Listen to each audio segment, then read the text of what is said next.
Hello అండి, welcome back to ఊహల పల్లకి. ఇవాళ మనం స్వాతి వీక్లీలో ప్రచురించిన షార్ట్ స్టోరీ పెళ్ళయింది విందాం.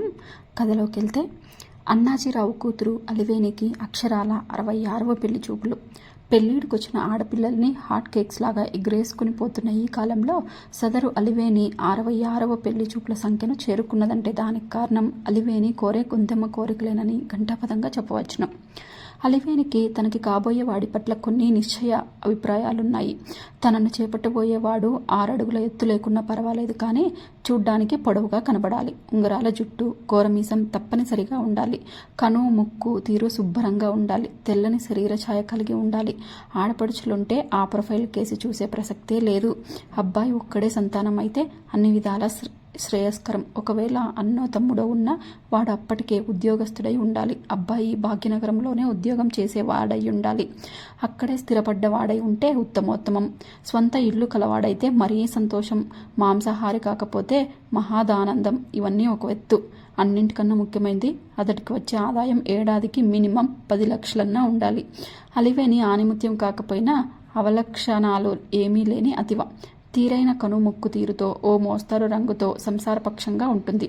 ఏదో మొగుడికి ఉత్తరం ముక్కు రాసేపాటి అక్షరజ్ఞానం, క్షమించాలే వాట్సప్ చేసుకునేపాటి విజ్ఞానం ఉంది. అమ్మాయిల హవా సాగిపోతున్న ఈ రోజుల్లో అలివేని కోరే హిరణ్యాక్ష వరాల వలన ఆమె ఇప్పటికీ అవివాహితగా ఉండిపోయింది.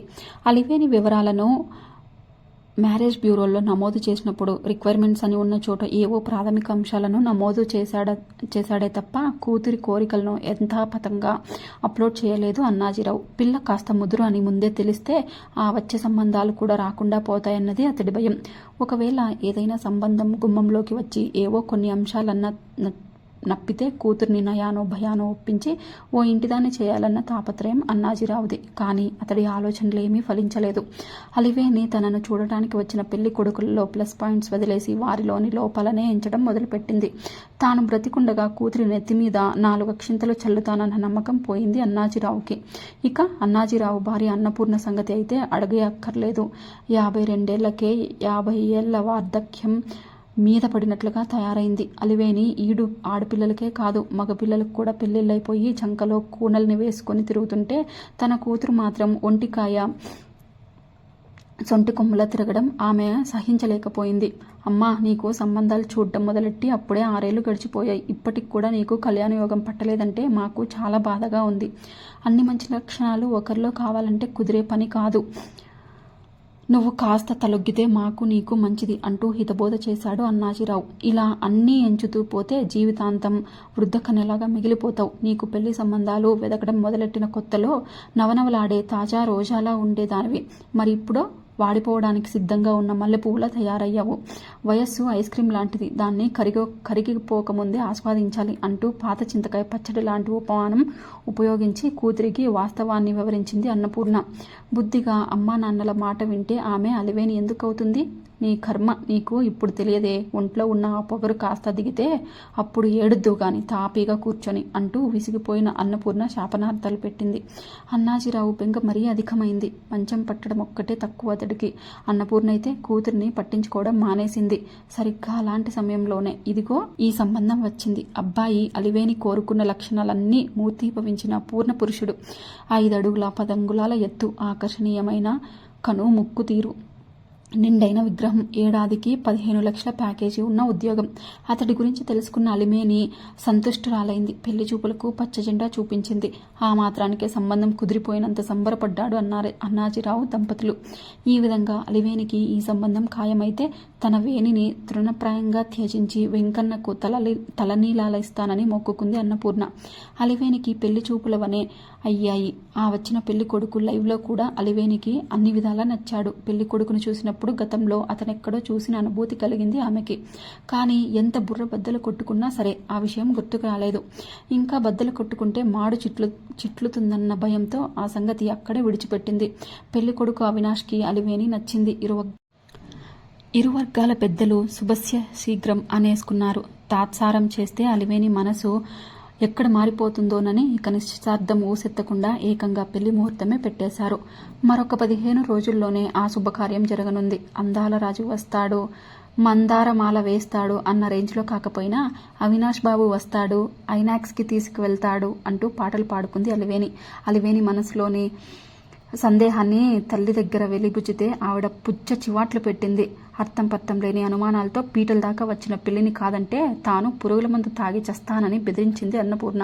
తండ్రి కూడా ఆమెకేమీ తీసిపోలేదు. అలివేని ఈ సంబంధాన్ని తిరగొడితే ఫ్యాన్కి ఊరేసుకుని ప్రాణత్యాగం చేస్తానని డెమో ఇచ్చి మరీ చెప్పాడు. ఈ పెళ్లి చేసుకోవడం మినహా తనకి గత్యంతరం లేదని అలివేని గ్రహించింది. పోనీ ఓసారి ఎవరికి చెప్పకుండా అవినాష్ని ఏకాంతంలో కలిసి తన అనుమాన నివృత్తి చేసుకుంటేనో అనిపించింది అలివేనికి. కాగల కార్యం గంధర్వులే తీర్చారు అన్నట్లు అవినాషే ఫోన్ చేశాడు. ఎక్కడైనా కలుద్దామా అంటూ ఎగిరి గంతేసి మరీ అతడిని కలవడానికి బయలుదేరింది అలివేని. కాబోయే అల్లుడే కోరాడు కాబట్టి అలివేనిని ఆశీర్వదించి పంపారు. పంపే ముందు పురుగుల మందు ఊరితాడు ఆప్షన్లన్నీ కూతురికి గుర్తు చేసి మరీ పంపారు. ఇద్దరు అలివేనిని ఇంటి దగ్గరగా ఉన్న రామాలయంలో కలుసుకున్నారు. మీతో ఒక ముఖ్యమైన విషయం మాట్లాడాలనే ఇలా రమ్మన్నాను, ఇబ్బంది పెట్టానా అని మృదువుగా ప్రశ్నించిన అవినాష్ని ఓరగా చూస్తూ లేదన్నట్లుగా తల ఆడించింది అలివేని. పెళ్లి అనేది 100 ఏళ్ల పంట. పెళ్లికి ముందు తర్వాత దంపతుల నడుమ దాపరికాలు అస్సలు ఉండకూడదు. ఉపోద్ఘాతం ప్రారంభించాడు అవినాష్. మళ్ళీ తల డింగ్ డింగ్ అని ఆడించింది అలివేని అమ్మా నాన్నల హెచ్చరికలను దృష్టిలో పెట్టుకొని. మీకు గాని గతంలో నన్ను ఎక్కడైనా చూసిన ఫీలింగ్ కలిగిందా? సూటిగానే అడిగేశాడు అవినాష్ నాన్పుడు లేకుండా.